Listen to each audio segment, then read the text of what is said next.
Ladies and gentlemen, please turn your attention to the stage as Mary Brady, President and CEO of the Economic Club of Washington, D.C., provides welcoming remarks.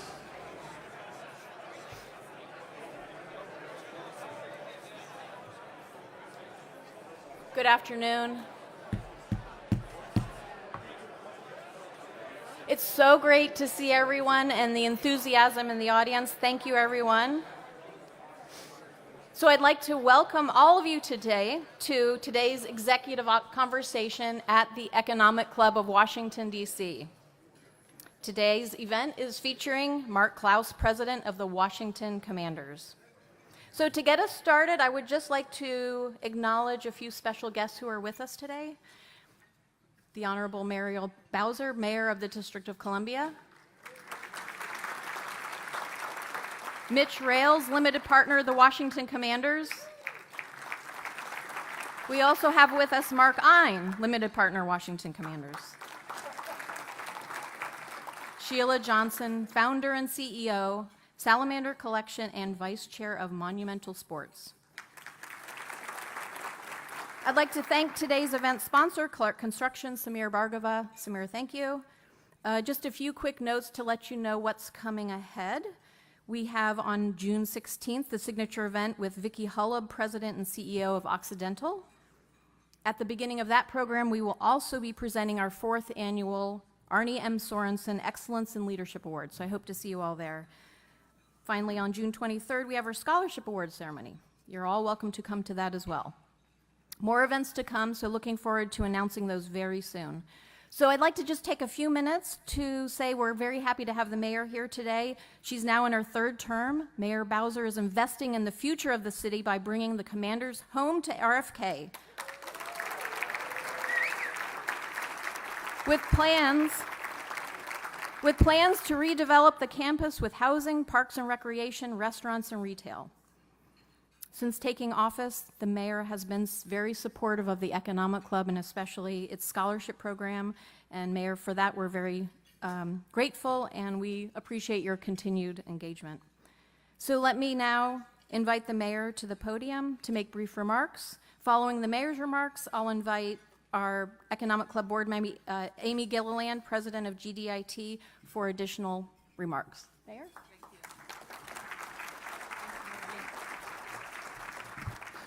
Well, good morning, everybody, and I want to thank Mary and give her a warm thank you for inviting all of us to participate in this and so many great Economic Club events. And I want to acknowledge David Rubenstein for his leadership and steadfast support of the district and our entire region. And it's good to be here with you just a few weeks after we made a big announcement about the future of football in Washington, D.C. and the entire RFK campus. I'm happy to be here to hear the conversation with Mark Clous, the new president for the Washington Commanders. I've gotten to know Mark over the last several months, and I think among many great choices Josh Harris has made, bringing Mark to D.C. is one of them. So give Mark a big round of applause.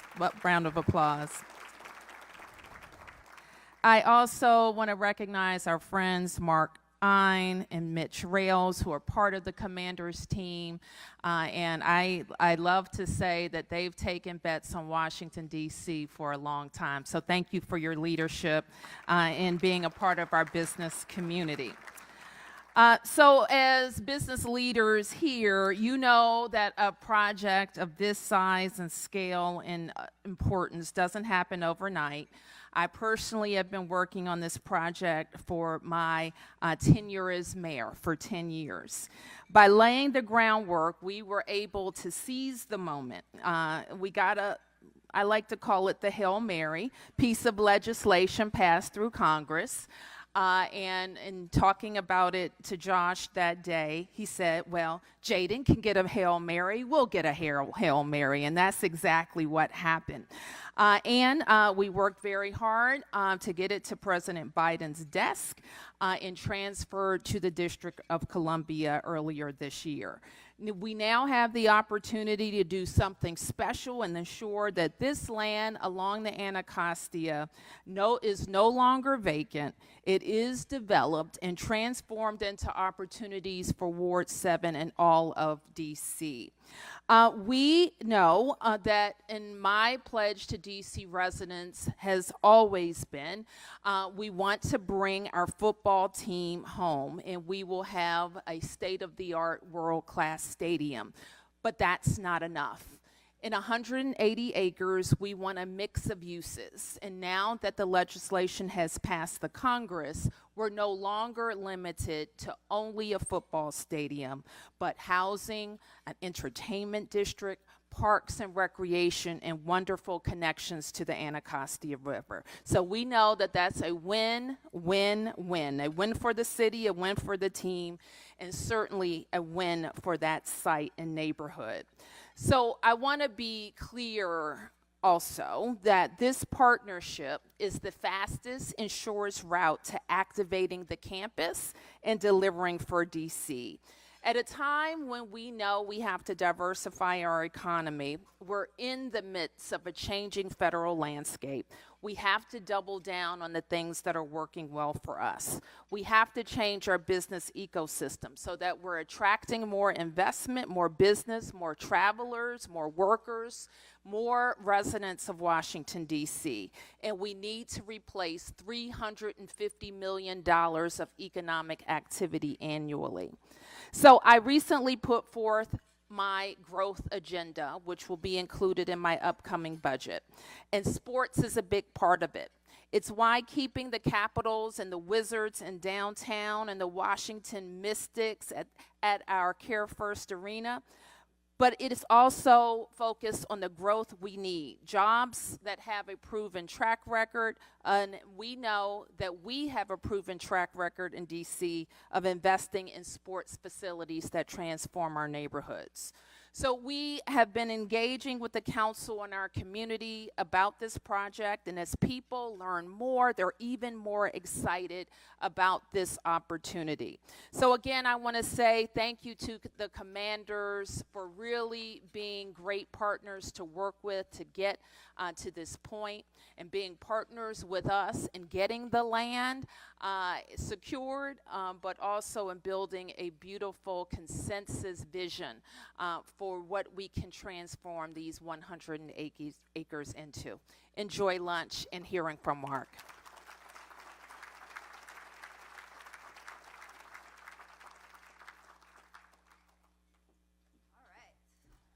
Thank you, Mayor Bowser, for your timely comments. The Economic Club of Washington continues to be at the forefront of the most important speakers of the day. Last week, you may have been here when David interviewed Jason Smith, chairman of the House Committee on Ways and Means, on the status of the budget reconciliation. Small thing going on in Congress right now. But today, we are pleased to feature Mark Clous, and I am here for it. President of the Washington Commanders, for an executive conversation.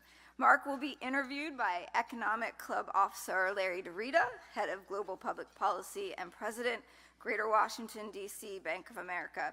You know, Mark, I'm going to say I think Larry and I might have a different version of how the Army-Navy game might come out from yours, but other than that, we're on board. All right, let's do it. The Economic Club facilitates civic opportunities and engagement through our education programs, connecting the business community to our Rubenstein scholars. Larry DeRita is the chairman of the Education Committee, and this year we've had great success. On June 23rd, we will celebrate 50 Washington, D.C. public high school seniors as they are awarded David M. Rubenstein Economic Club of Washington scholarships. There's more information in today's event program, and we hope you can join us. The club's internship program for Rubenstein Scholars will take place from June to July, and I'd like to give a big thank you to our members hosting interns this summer. You can see all of the names on the screen, so great support. This year, we're adding the Go See Challenge, an activity where small groups of interns meet with club members at their offices. The challenge builds their time management, framework, teamwork, and communication skills, with members providing feedback after each visit. Thanks to the members who are participating in the challenge, and that list is also on the screen. So before I go, I just want to recognize my fellow Economic Club board members in attendance today: Gina Adams, Jane Adams, Samir Bargava, Richard Bynum, Monica DeWaldy, Larry DeRita, Phil DePicciotto, Nora Gardner, Tim McBride, and Tony Pierce. Now, I invite you to enjoy your lunch, and Larry will return shortly to interview Mark. Thanks, everyone.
Okay.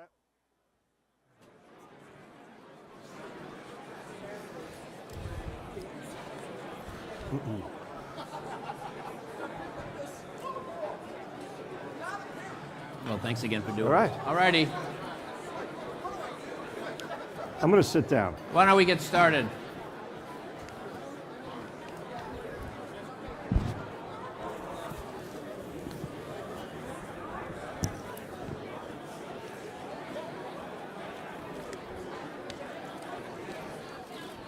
All righty.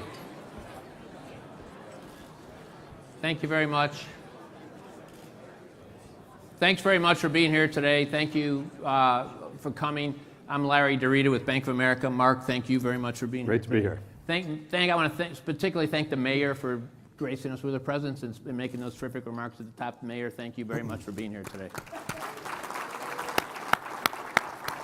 I also want to say this is an only in Washington thing where you could have the chairman of the Ways and Means Committee one week and the football guy the next week, and I'm not really sure who had the biggest crowd. Well, I heard it was football, Yeah, but so I kind of think it's a. Who's we got keeping a big score? crowd. Oh yeah, we are. Amy, thank you very much for that introduction earlier. We do have I'm repping here. For Love it. Ohio State guy. Yep. You grew up. Yeah, I know. Mark grew up in Ohio. I grew up in Michigan. So this is my depth of devotion to the Commanders.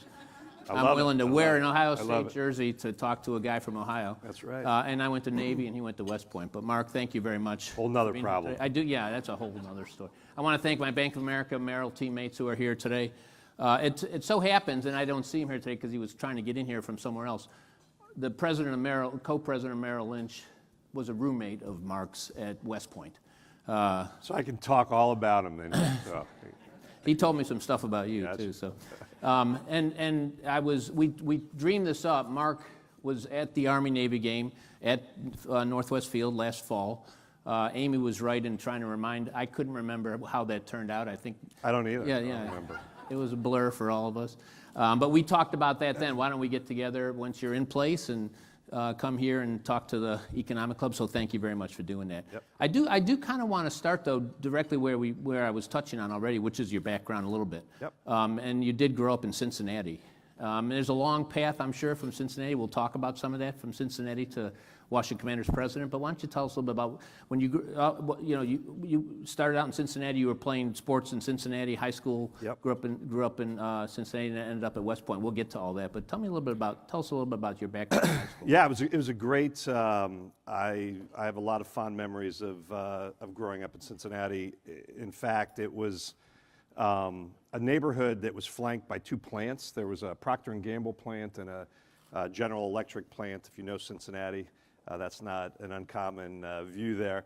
And I literally grew up in the same house my entire life. I don't remember anybody moving into the neighborhood. I don't remember anybody moving out of the neighborhood. I affectionately referred to the fact that I had 7 families that were granted full privilege to discipline me at any time, and the rest of us as we ran around that neighborhood.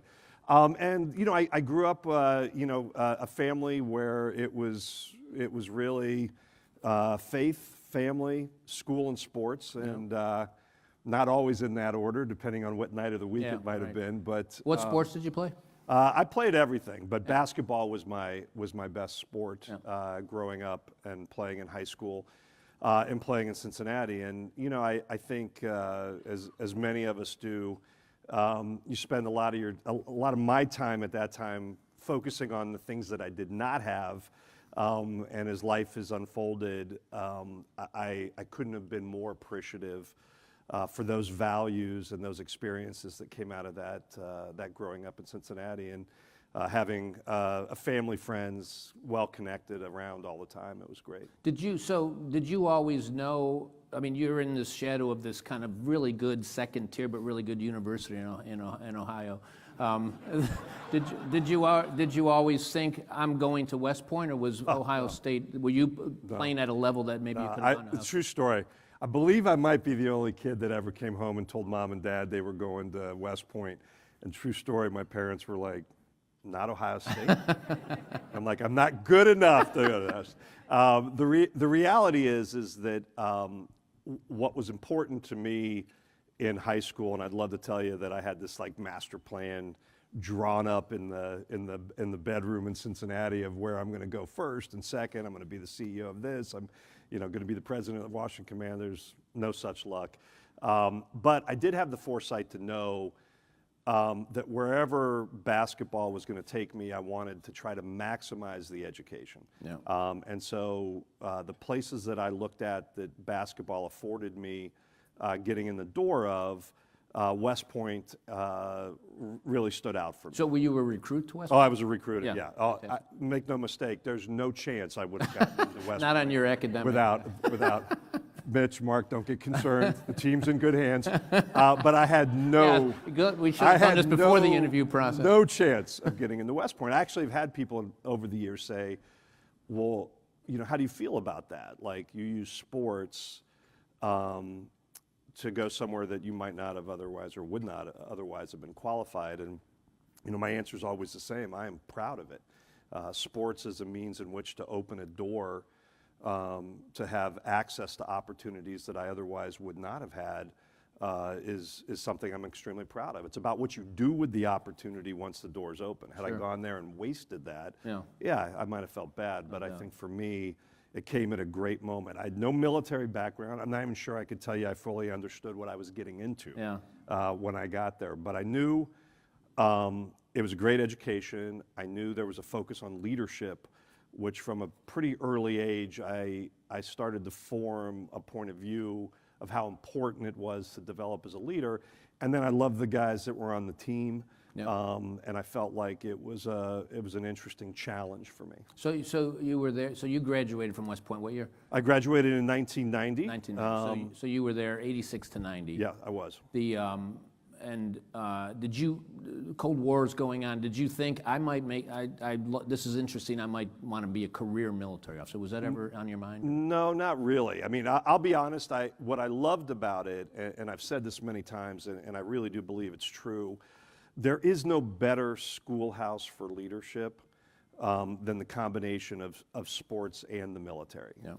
And outside of being a parent and a husband, I don't think there's anything I'm more proud of than leading men and women in the pursuit of excellence in the armed forces. It was just an extraordinary, at 20-something years old, you're turned loose in a complex mission with a real need to become a student of leadership.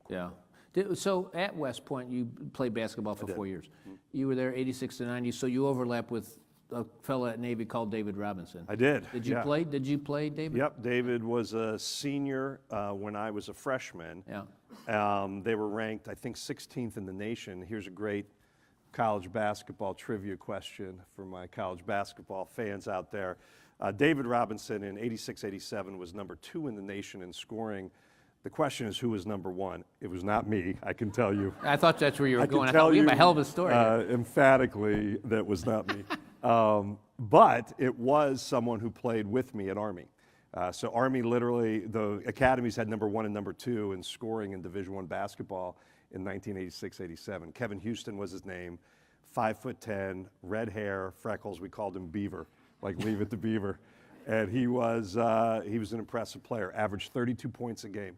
And it was...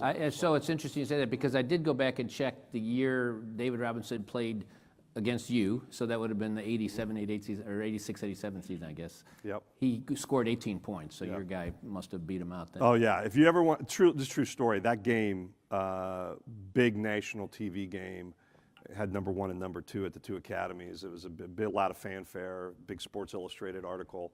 And if you want to see I'm a little biased, but if you want to see the most complete half of college basketball by an individual, watch the first half of that Army-Navy game. Kevin Houston, 28 points in the first half. And Needless to say, there was no confusion on who you had to stop at Army, by the way. No one was focused on me. It was all Kevin, but it was a fantastic. great game. That's fantastic. So that was after Coach K, though, had been at West Yeah, Point Coach in the K's 70s, older, right? yep. Yeah, so that was, but some of that culture was still part of the program. Yeah, I mean, Coach K's been terrific. I've gotten to know him over the years. I actually, oddly enough, my inner circle, I'm surrounded by Duke folks. Grant Hill was on my board of directors at Campbell's, and Jay Williams is a long time family friend and friend of mine. So, so we got a lot great of legacy a lot at of West Dukies Point, around. too. Yeah, Yeah. unbelievable legacy. And so what did you study at West Point? Did you? I studied economics, and academically, it's a true story. Again, Mitch and Mark, I'm going to need you to kind of close your ears on this one. I get to West Point, and I finish my summer, Beast Barracks, and the athletic director calls myself and a football player in and says to us, "Hey, just wanted to let you two know, you have the lowest SAT scores of anybody at West Point." Like, yes. That's right, a perfect. distinction of its own. And he said, you're going to be in trouble some point in time. Please raise your hand. And it was actually a gift because, in fact, I was in first semester. So it took me a while to learn how to do it. I think in life, my path has been very focused on seeking out opportunities where I might not have been the most qualified, or I love when people used to say we're leaning in to you. I love that challenge. I love the work necessary to climb and learn and figure that out. And by the end, I was doing fine academically. But it was tough. We had at Navy, maybe had the same thing at West Point. We had a little saying that said, if the minimum weren't good enough, it wouldn't be the minimum. Yeah. So that was you kind of cleared that by yourself. Yeah. So you graduated from West Point and did what? You went to flight school. Yeah. So again, under that same kind of heading of, how do you make choices in life? I looked for things that I thought were going to be challenging. I also liked things that I thought would open other doors for me down the road. When I talked to, younger college kids, I've had two boys, one who just graduated from college last weekend and is going to be a football coach at Princeton. Which we both chuckle about because he wouldn't have gotten into Princeton either, but he's going to be a coach there. Looking for opportunities in life that are going to afford you additional doors to open later is really great advice for kids that are tormented by what they're going to do in life. I don't know if anyone's got college kids out there, but it's, the mental state of what I'm going to do. And my philosophy is always try to pick things that are going to develop and open the door. So aviation felt like a great opportunity. How many were there? What percentage of the class at West Point flies? I'd say it's probably 15-20%. Yeah. What I had going for me was you had to have 20/20 vision. Yeah. So that screened out a lot of the academic, because you go by rank. The guys pushing their glasses up on their. You go by rank to get to where you get your branch choice, and so. Yeah, that was how I got to aviation. So, and what did you fly? So I actually had a very, very interesting job. I was the Army's expert on, I'm dating myself a little bit, but I was the Army's expert on Soviet helicopters. Oh, okay, sure. And I was stationed at a place called Fort Irwin, California, which is in the lovely Mojave Desert. I lived in Barstow, another lovely location, and we essentially replicated Soviet tactics, and it was a training facility. So we had UH-1s that were made to look like Heinz, and then we also had a couple of the Hind helicopter, the Soviet, very cool. Yeah, so that was job one, and then I went to Korea. I was an airfield commander there, and it was really like a general manager when I took over my first general manager role in business, where I was the president of Kraft Foods in Greater China. The experiences that I got in the military, because when I got the job, I wasn't excited, but it was such a great education. Yeah. Working civilian, working military, all at the same time. I had everything from a nightclub to the air traffic controllers. Yeah. A little bit of both. And how long were you in Korea? How long? Just over a year. Yeah. It was on its side. So I met my wife when I was stationed in Barstow. She was a school teacher on the Air Force base that was there. We get married, and I say to Kathy, and I hope you guys will get to meet Kathy. She's certainly the best part of me. And I was like, look, I don't know where I'm going in the military, but we'll be together. We'll maybe go to Germany. we'll get assigned somewhere. And we get married, I get my assignment, I'm going to Korea alone. Yeah. So she got to Welcome go the back Army. and live with her parents. It was awesome. Great Yeah, experience for her, too. hooked her wagon to a star right out of the gate. But it was. Welcome to the Army. That was a tough conversation, but she's been such a trooper, and we've lived in China, Brazil, Singapore, all over. But Enterprise, Alabama. That's the tougher expat assignment. So you got out when, in 95, 96? 96. 96. And I know now in most corporations and companies have great military outreach programs. Was that the case then? Yeah, so there was a particular program that focused on what was called JMO, Junior Military Officers. The idea was that you'd bring leadership project management from the military, and then Kraft Foods at the time, but there were several companies, Procter & Gamble did that as well, will teach you the business side. And I didn't have an MBA, but I saw this as a window that I could go through to get into a role that required an MBA. And so I took that opportunity. Again, no master plan. The fact of the matter was I was planning to do something more in government service, and a couple friends of mine were going to a headhunter conference in Pensacola, and I thought I'd go along and hang out at the pool or something. Yeah. And they're like, why don't you just interview with a couple folks? And I interviewed with Kraft, and that started the journey. I was like, well, if I don't love it, I can go do something else afterwards, and that was 35 years ago. Yeah, and obviously you ended up loving it. So, but were they training? So then you would pick a brand? I had a great group of folks around me that were ex-military officers that are part of this program. One of the things I loved was that you had a team environment where I could walk down the hallway and go, I have no idea what's going on, or am I supposed to wear a tie to this, or what am I supposed to do? And you had friends and people that were coworkers that had been on the same path as you.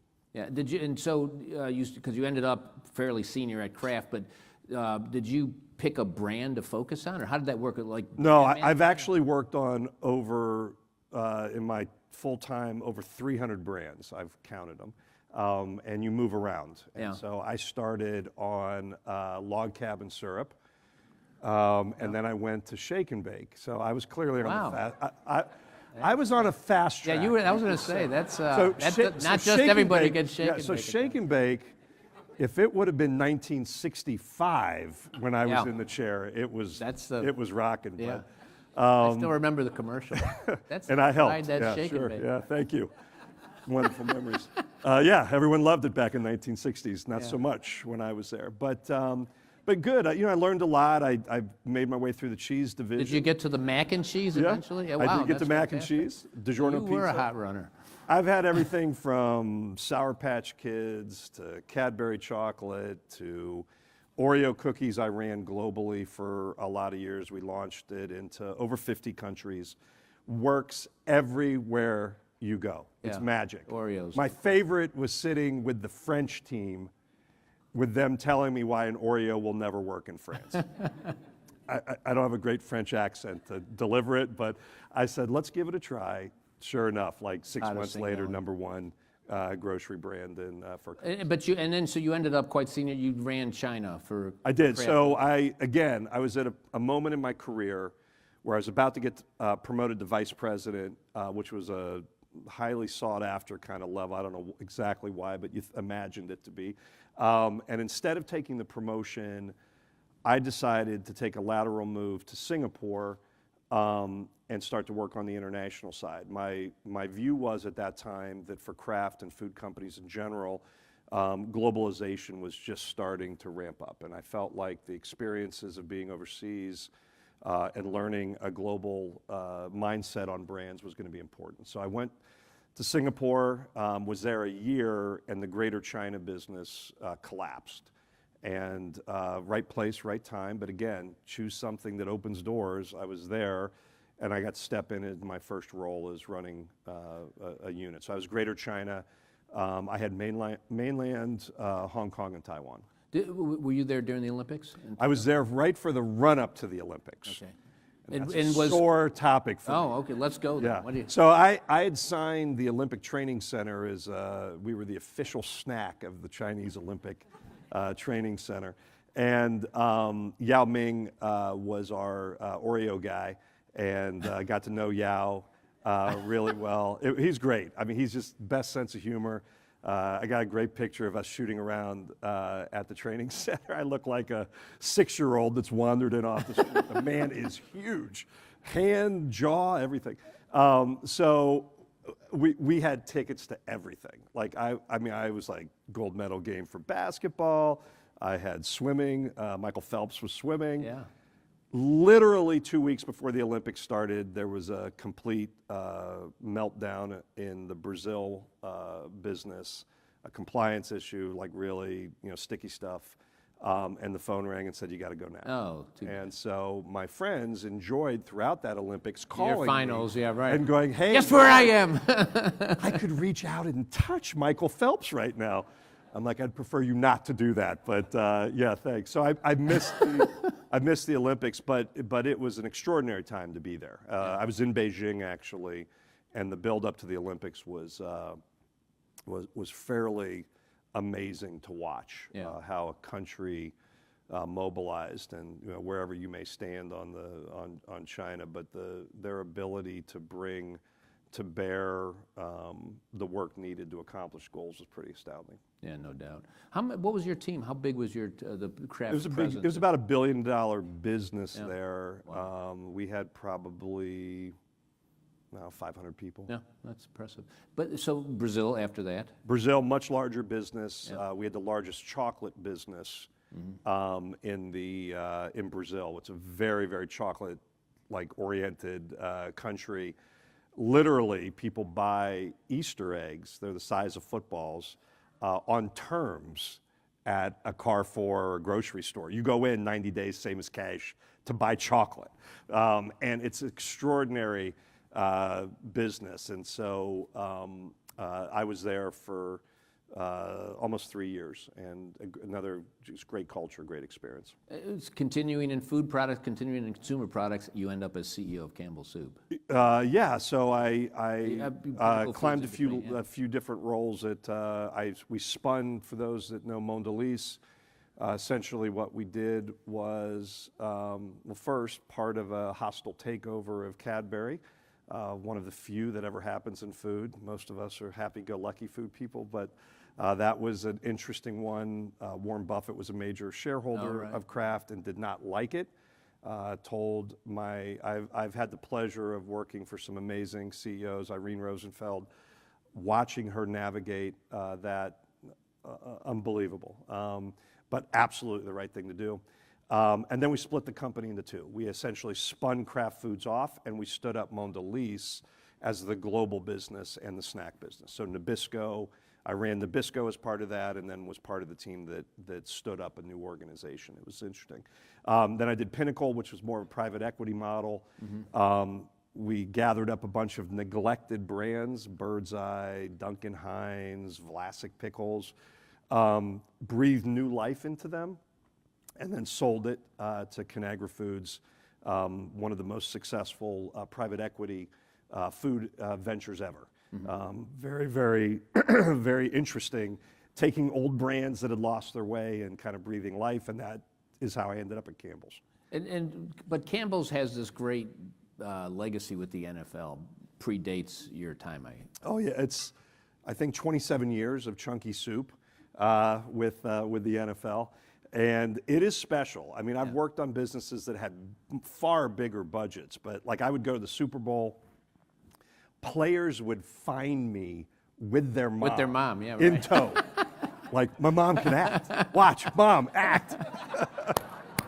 And the players loved it. I mean, they loved it, and it is pretty special. I mean, I had the chance. I always made it a point of spending a little bit of time with whatever families were part of it, and it's a pretty magical relationship. I think the NFL, I know the NFL would say too, it is one of their favorite and one of their most iconic partnerships they've had. Like I said, 27 years. Yeah, and did you get the Kelsey, Jason? Yeah, so that was on my watch. Yeah, right. I have a couple big food things that I would say are my bigger, like, French kind of Oreos. moments. We got that one. I am the guy that started to mix up the creams in Oreos. So Someone if had you're blaming someone Yeah, for that wow. last That's 400 calories or so, that was me. Reese's was the first one we did. But yes, you know, I would like to tell you we had anything other than dumb luck, but we signed the Kelseys right before Taylor Swift. Yeah. So we Well had planned, Jason well and planned. Travis and their mom, who is Yeah. awesome. And we had a really very, very good run. But all of them, all of our players through the years, I would get notes all the time from the legends that came before, and it's pretty special. No doubt. Pretty special. So you've had this now military, the training that you did, military training, as well as the command you had. Now the private sector and all the brand and iconic brands. What's the through line that gets you now Campbell Soup CEO to Washington Commanders? What do you see as the through line between the brand, the leadership, the military, all of that? Yeah, so, you know, for me, again, I think a lot of my professional career has been looking for opportunities to be part of things or businesses that are going through some level of transformation, business transformation, cultural transformation. These are the things that motivate me. I loved my time in the consumer goods space, and I was a public company CEO for 8 years, and I am nothing but grateful for that. Campbell's is just an extraordinary business, been around for 155 years in Camden, New Jersey. I like to brag about this because I had literally, long before I ever got there, but it is truly the blueprint for government, community, and corporation working together to truly solve systemic problems. And that, to me, at this stage of life is really what it's all about. And so when I thought about what would be this next chapter and what was I really excited about, I was looking for all the things that I love, but I really wanted it to be in sports. And I was lucky enough to be friends with Tad Brown, who's the president of the Harris Blitzer Sports Group. I've gotten to meet Josh several times, and when this role opened up, I had I said, "What do you think?" And the early conversations were pretty interesting because clearly I'm not walking in with a resume deep in sports teams. But I think as we walked the path, and what was really important to me was to make sure I understood the values that Josh, and then I got a chance to meet Mitch and Mark, and what were we really trying to do? If it was simply just to build a stadium and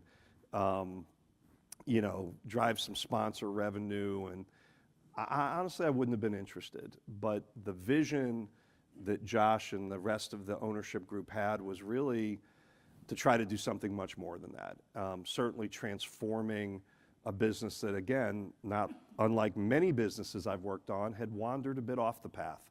And so how do we bring it back to the level of pride and trust that the team deserves, and then how do we use that platform to make a real impact in the community in a different way? And that is really what brought me here. And yeah, by the way, let's win a Super Bowl as well. Yeah, but no. in our spare time. We But definitely at the want end of the that. day, the idea that we're doing something much more with this franchise, winning games is incredibly important. And for all the fans out there, trust we are doing everything we possibly can to do that.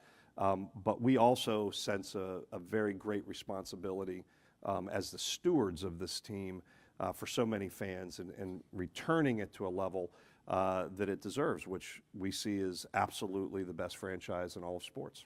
The Commanders as a brand. So you talked about a transformation. Bringing your brand expertise at the scale you've managed brands, how do you see that? I mean, it's an interesting puzzle, right? Because there could be no greater love than the heritage of this team, winning multiple Super Bowls, all the things that are great about the business, but some choppy water there. And here's a new brand and a new name, but has this wonderful heritage. And, you know, the challenge, I think, is the Commander brand has taken on some real meaning within the organization, whether it's what Dan and Adam have done on the football side. I mean, they truly understand what a commander is. They use it as a way to determine who's going to fit in the culture of the team. That's real. It's not it's not just a let me throw the name in here and there. They actually view it. And so therefore it brings some real equity. I think our opportunity with the fans is to really make it mean something and bring some relevance. And there are a variety of different equities that I think can be pulled from the history forward while still building the brand. So it's a huge, obviously, the vision is, and we've heard Josh talk about it, we hear you talk about it. It seems like the league has a sense of that too, maybe just because of there just seems to be excitement in the league about that. You guys feel that yourself? Look, I think there's no question it is good for football for Washington to be strong, to be competitive, to be doing the things that we're doing. That is not lost on anybody, whether it's our peers in the league or whether it's the league itself. It is good for football for us to be where we are and continuing to move forward the way we are. I'm just going to say, we're going to take questions from you if you have them, so there will be mic runners, and I'll get to that in a little bit, but I just want to start thinking about what you may want to ask, what I didn't ask, Mark. If we can talk a little bit about just the organization, what the role of the president, Sure. the business operations, you mentioned Adam and how that Yeah, ran, and then absolutely. the ownership, how does that all work together? Yeah, despite my desire, I can't call the plays in. They don't let me do that. It's very, very clear, and could not have more confidence. And quite frankly, along with meeting the owners, I had the opportunity to spend some time with Adam before I joined, and it struck me that relationship, although very different responsibilities, the more we are able to work together as a team, the better. So Adam and DQ have football well in hand. Yeah. I have all the confidence in the world.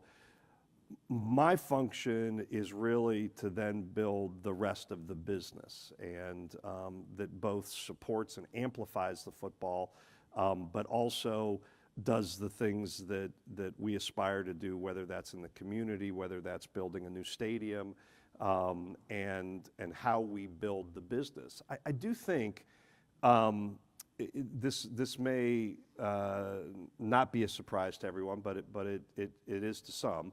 The world of sports, and I've believed this for a long time, that there is a real opportunity to bring a more commercial-centric, professional management, sports kind of business intersection. And there's certainly great examples out there that are doing that, but I think there's a new day coming where the demands on franchises are going to be asked to do more commercially, to do more economically, and therefore building processes, bringing professional folks in that can help drive the business, whether it's marketing, whether it's finance, however you want to look at it. And I think ownership groups that are looking more and more like the groups that we have at the Commanders. I mean, these are serious business folks that yes, may have purpose beyond just the economic, but have a certain standard that's going to be expected. And what I hope to be able to accomplish with the Commanders is really to create that blueprint or that playbook for what the future of this intersection between sports and commercial enterprise management. We had heard the mayor's vision and have heard it now for the complex. How much of that is a factor in terms of how you think about the future of this brand per se?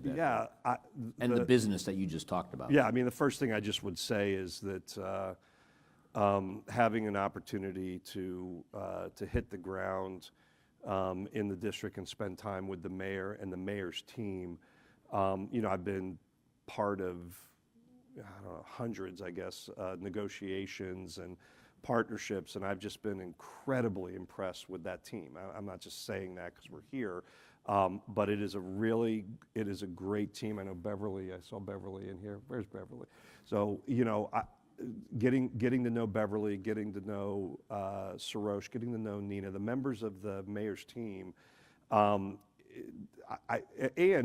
can tell you the reason that the power feels so strong together is because we are very aligned in the vision.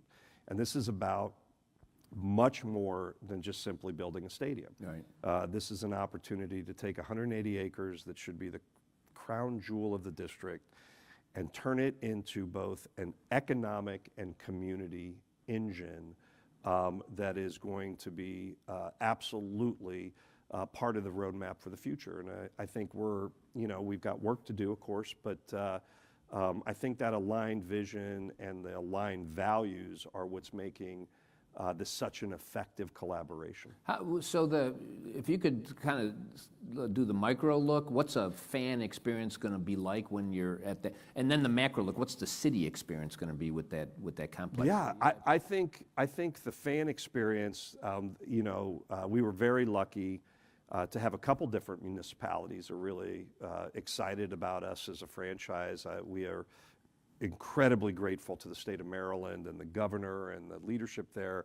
They've been such tremendous partners for us for where we are today, and another great team that we had a chance to work with. But I think, in our heart of heart, the spiritual home of the Commanders, we believe, is at RFK.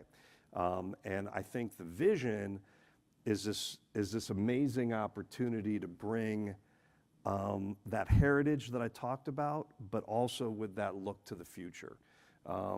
This is about, pulling forward things that we loved about that, the walk to the stadium. I've heard Josh talk about it many, many times, and living into that, but in a contemporary, relevant way that feels like you are at the absolutely premier facility in all of sports, and that's the goal, with a view that looks up the mall and that is iconic, but yet fierce, and that's what we're building. I get Mitch and Mark and Josh are like, you got to make the stands shake. I'm like, yeah, that's a big know, part of it. Structurally, yeah, we definitely got to have that. You got to make them shake, Mark. They got to shake. I'm like, well, I'll stand behind your chair and shake it if you want. But no, I think we really want to try to bring that vision back. But also, it's a look forward, and I think that does match the vision for DC and the idea of being, this kind of cradle of the nation while also looking forward. And I think the community around it should be a thriving, diverse, a little bit for everyone. And whether you are a Commanders fan or not a Commanders fan, this is a place you want to live and work. And I think we have the ability in this footprint to accomplish just that. Yeah. And through a lot of arm wrestling, there is a roof on the stadium, and I think that's going to enable us to bring 30 to 40 world-class events. I mean, we will be the only roofed facility of this side in the Mid-Atlantic, and so whether that's Taylor Swift or the Final Four or any WWE wrestling fans out there, WrestleMania could come, but we are going to be able to host everything that's in the city on a national stage. And because of that roof, it gives us a chance to actually create a pipeline of jobs and development. So one of the things that I've done in a lot of building and manufacturing facilities, built the largest bakery in the world, was the development and training of folks to be able to work in the construction of the stadium, and then translating that development so that they can actually go to work in the stadium, right? Not unlike a plant where we would train folks to construct and then end up working in the lines. There's a pipeline here of real jobs that can be created, and thus then start to create this economic engine, which would be housing, grocery store services, transportation, all the things that are great. And the good news is we're starting from a site that actually has a stadium. So a lot of the infrastructure thinking was contemplated in the original RFK. We're just going to enhance that and build off of it. You mentioned what you did at Campbell's with Camden. Is that the sort of model? Yeah, I mean, Camden, there are some very valuable lessons in watching the development, obviously completely different scale, but I think Camden, one of the mistakes, if I will, that I will say we kind of made together there was we started development without really an anchor, without something that was really a catalyst. And we built housing, but because we didn't have that, we didn't have all the infrastructure. And you didn't have things like grocery stores. And so now you're in this position where they're trying to figure out, okay, how do I back into that? And they will. Trust me, Vic Karstafen, who's the mayor of Camden, just an amazing leader. Mick Bakehausen, who replaced me at Campbell's, terrific leader. They're going to continue to work together to get that sorted. But I think here we have a real chance to create the vision for the community and really incorporate that thinking up front to make sure that as we develop this, that we're creating exactly what we envision and what the city deserves. No doubt. I don't know if I can't see well. Do we have any questions from our colleagues outside in the audience? Mark Ein, why not? Uh-oh. Here comes your postgraduate exam. No. First of all, we want the sounds to bounce, not shake. Okay. It's bounce. Okay, thank you for that Right, we clarification. want the fans to bounce. Yeah. Good point. Glad to But clarify. Mark, I'm just so glad you came here today and to give a chance for our business community to get a glimpse at why we're so excited about your leadership here, and also to welcome you and your family to DC. So thank you for being here. It's interesting because you've come here with a different background from other people that we did an extensive search, mostly in sports. And you were really the one person from outside the domain.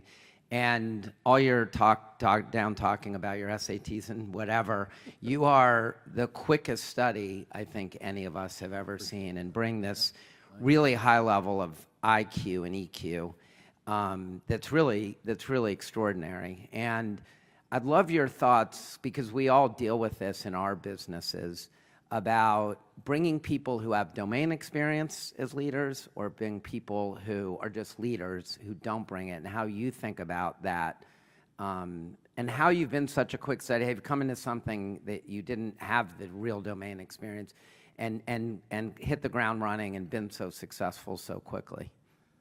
I very much appreciate that, Mark. One of the things that I think was a gift to me throughout life, being dropped into some places where I may not have been as fully prepared, I did learn very quickly that you surround yourself by people that are smarter, more capable, that are going to complement you. And I think in any experience where you're coming in, one of my favorite stories was when I took over in China.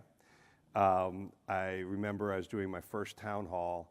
It's 400 people. We had just gone through a systems transition in the company, and the woman that had led it, I had her stand up, and I was like gushing about how great she was, and with every compliment, I watched her recess further and further, and I'm like, do I have the wrong person? What am I doing?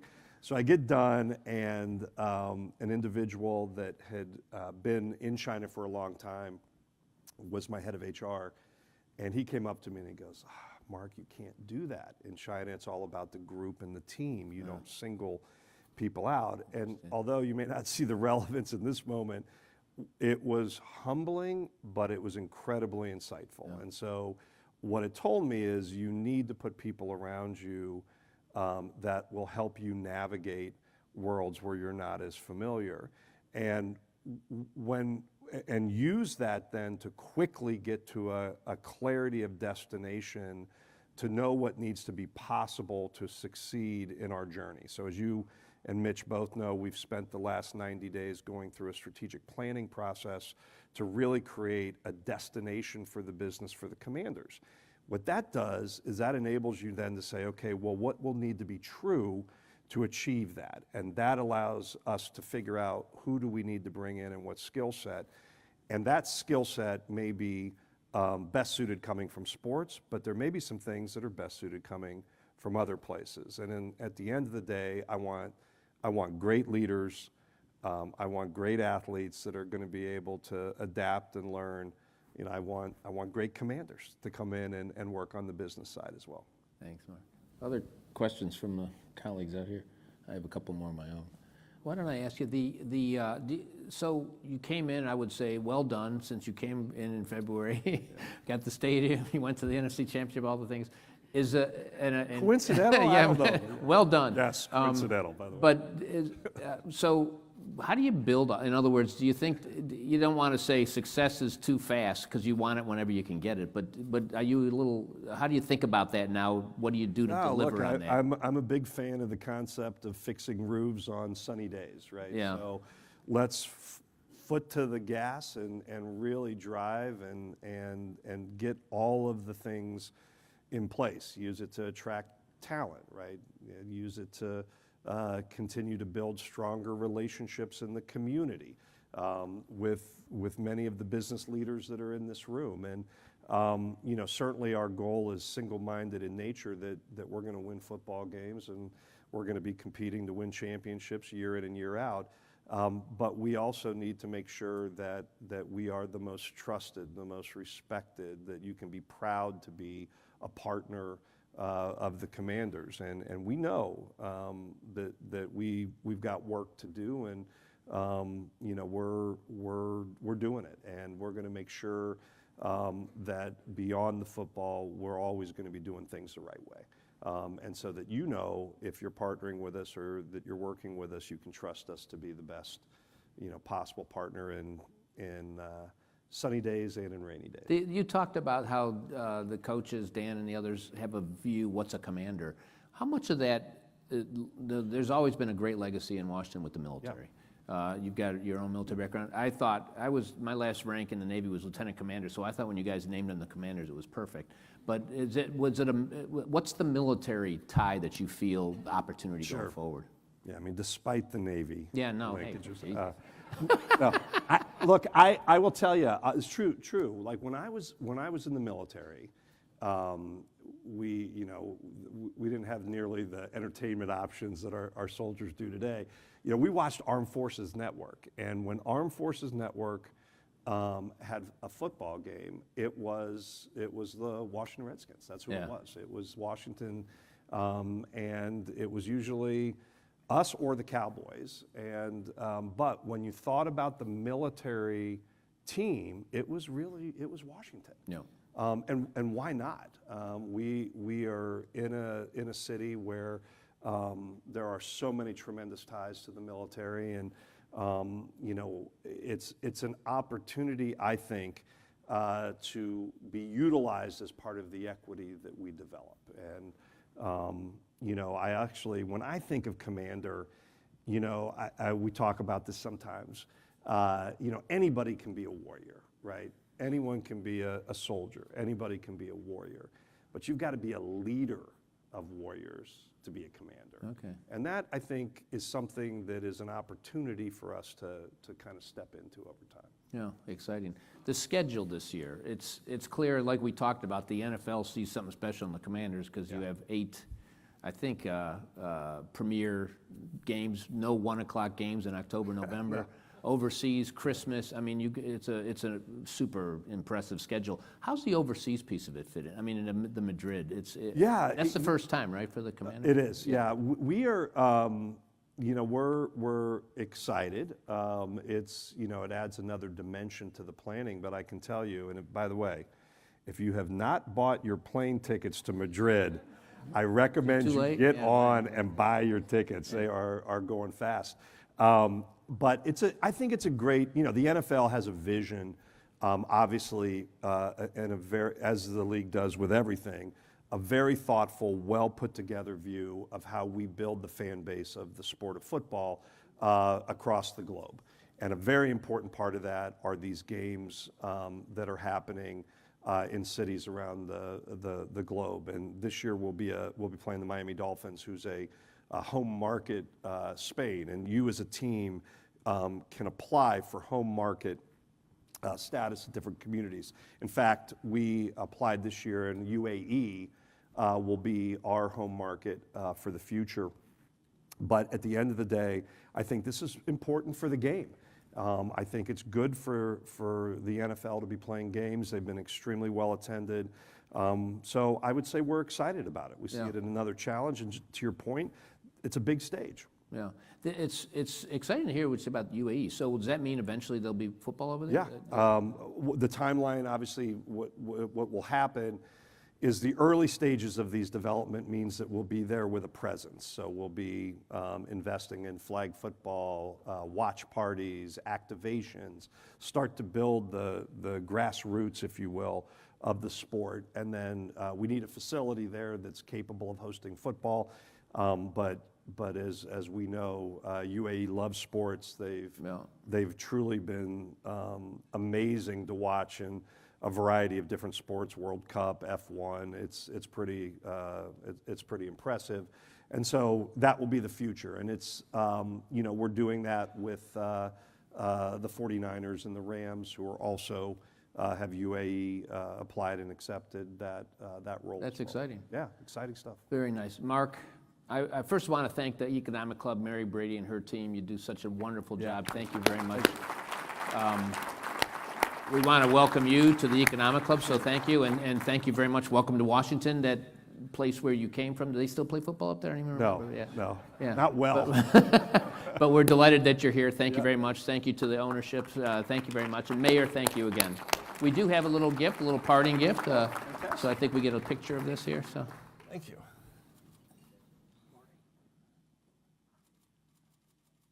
Thank you. That's all yours. Thank you very much.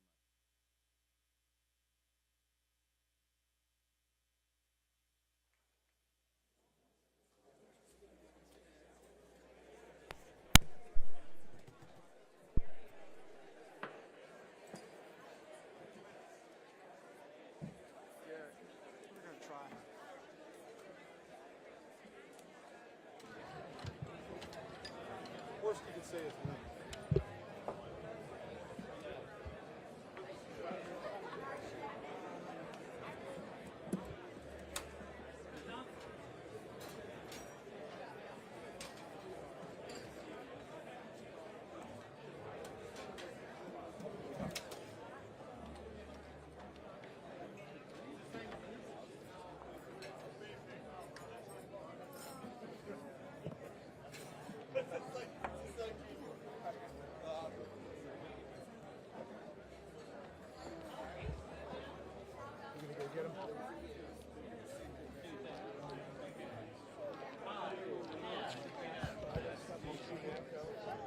But it's a good question, and you'll keep it going. The other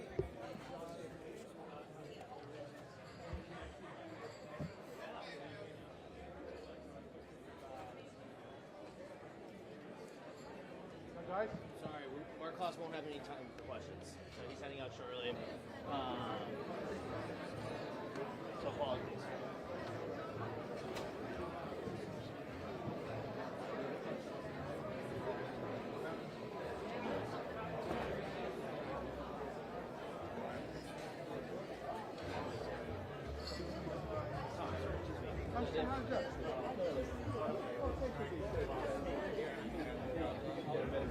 Hey, man.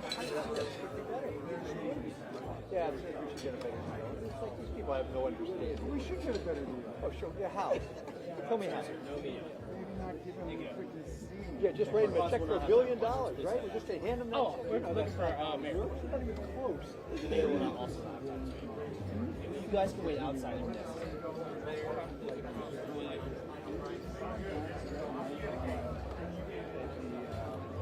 Yeah, right, exactly. I was there, I remember. I was sitting next to Linda.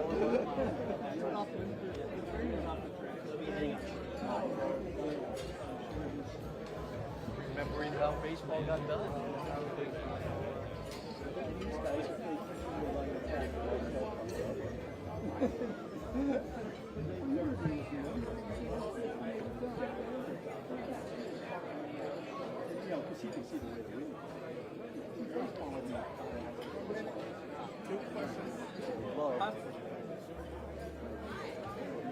forget, the Nationals didn't have an owner. Yeah, but they're playing it for Major League Baseball. Remember that? You were the owner. Yeah. Well, the city was the owner. And MLB. Oh, Bud Selig was the owner. Yeah, and they didn't want to come. They wanted to go. And that deal collapsed out there. That's the only reason. And we had a stadium. Nobody else had a stadium. It made it work. This guy's pretty good. Someone killed him. Right? Huh? Bear Williams.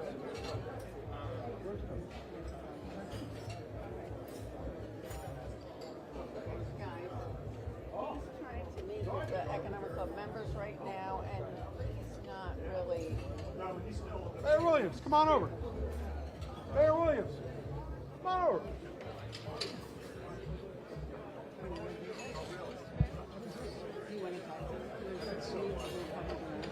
What did you think of the presentation? It's a great presentation, absolutely. Will it get done?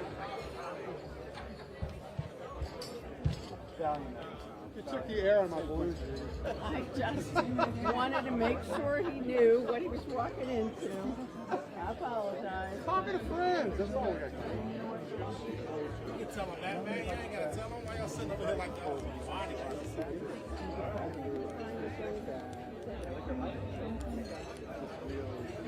Jay told you all, though, that he's not wanting to take questions. And you shouldn't ask the press to come. You shouldn't invite the press. It should be closed press.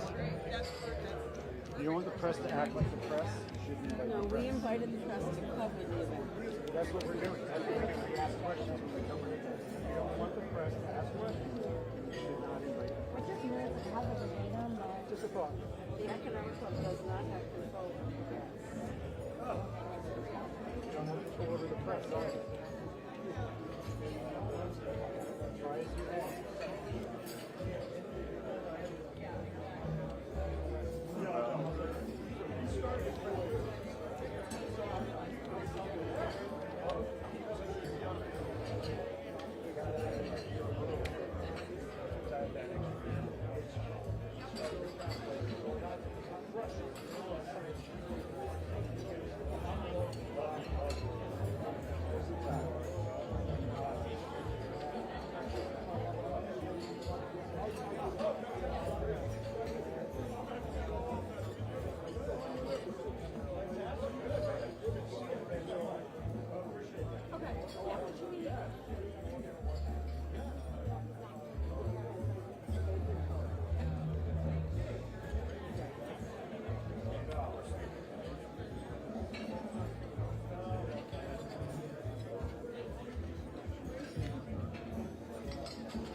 Hey fellas, can we move about a foot this way, closer to the stage a little bit so we can all... Sorry, there's not going to be a time. We've got this, dude. Trust me.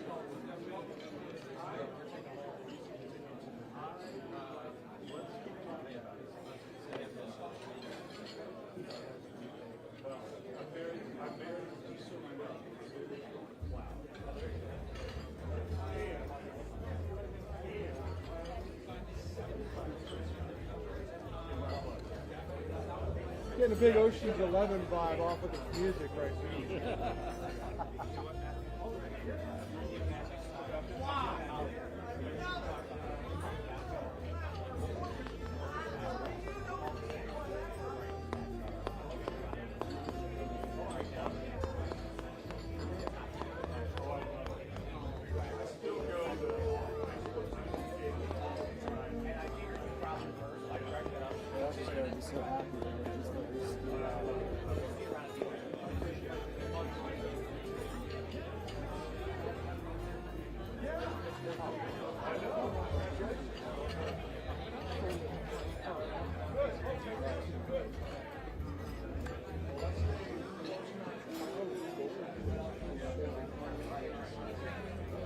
Mr. Clous. Mr. Mark. Hey, Mark. Talk. Come on over, talk to him. It'll be fun. Come on, come over, talk to him. No, please. Don't invite the press and you try to control it, right? That's true. We have specific rules. I know, of course, we allowed you guys into the room for porn and to be in the room itself, but we did not promise any media scrum at all. Look, I cannot let you guys get past this line here. So you guys can only be here. You guys cannot approach Mark Clous from here unless he walks towards this direction. We're not moving, we're just talking. Hey, Mark, come on over. Come on, Mr. Clous, come on. Come on! You're here to sell! Come on, no, you don't. Love us, come over. Come on! Are you French or what? Is there a chance you can get it off a little bit? Yeah. I don't want you to do that because then you'll break your back. I really appreciate it. Yeah, no problem. What? I think so. I always say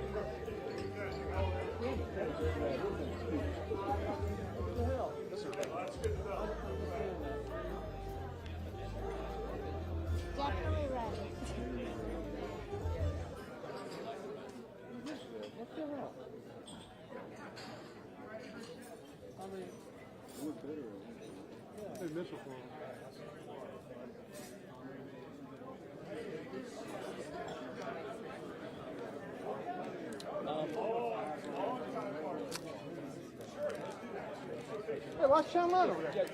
Watch Channel 9 over there.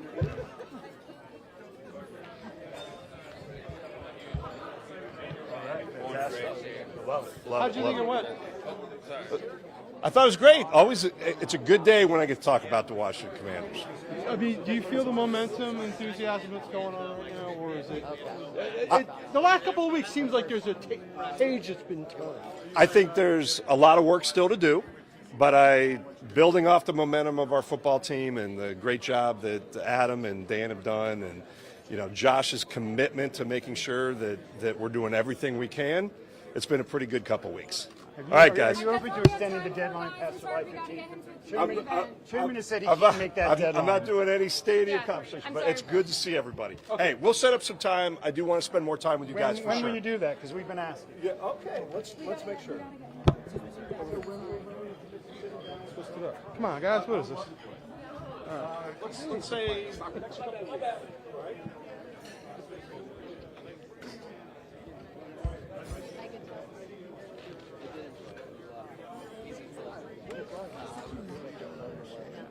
Hey, it's Tom Fitzgerald from Fox 5. Fox. We got CBS, we got Fox. How do you think this went? I mean, there seems to be an enthusiasm in the last couple of weeks. People are saying more positive things lately. Is it looking better? Well, first of all, Mark is an exceptional leader. We had the good fortune of being able to hire somebody who's top notch. And you heard him live today, what he was really able to articulate about where we're going, and he framed things up beautifully. And the stadium in Washington is where it belongs. It's our spiritual homeland. He made a really important point, too, that a lot of teams moving forward are going to be asked to be more than just teams, be economic engines. Are the Commanders stepping into a new role? I think we have an opportunity to change the paradigm. I mean, these have traditionally been family-run business enterprises. And nothing wrong with family-run business enterprises, but you can bring some corporate muscle to the equation as well to these organizations. And I think we have an opportunity to really do something like that and build on the fan base, build on the community spirit, and do a lot of things economically, both for the Commanders and the community that are second to none. Well, thank you so much. Is the team open to extending the July 15th deadline? The chairman has said he can't make that.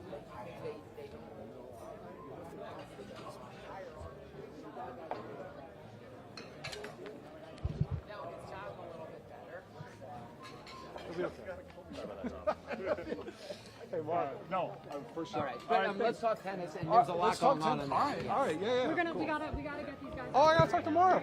No, I said I'm not talking about it. Okay, all right. I'll talk to you later. Right. We're good. We're good. Oh, we're good. You're first.